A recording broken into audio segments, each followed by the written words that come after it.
सावंतवाडी शहरात आज तिरंगा रॅलीचं आयोजन करण्यात आलं होतं। यावेळी सिंधुदुर्गचे पालकमंत्री नितेश राणे यांनी मद्रासांसह वंदे मातरमला विरोध करणाऱ्यांवर आक्रमक भूमिका मांडली। वंदे मातरम म्हणत नसलेल्या मद्रासांसारख्या संस्थांची नोंदणी रद्द करावी अशी मागणी त्यांनी केली। तसेच भारत माता की जय म्हणण्यास विरोध करणाऱ्यांवरही नितेश राणे यांनी टीका केली आहे।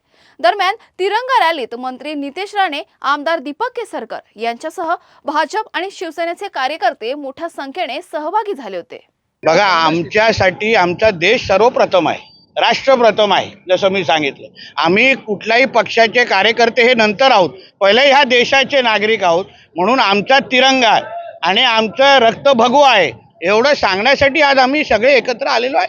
आपल्या देशामध्ये राहून ज्यांना वंदे मातरम म्हणायसारखं वाटत नाही, उदाहरण काही अशाही संस्था आहेत, उदाहरण मदरसांसारखे संस्था आहेत जे आपल्या तिथे वंदे मातरम म्हणत नाहीत, त्या अशा संस्थेची नोंदणी पण रद्द करायला हवी अशा भूमिकेचा मी स्वतः आहे।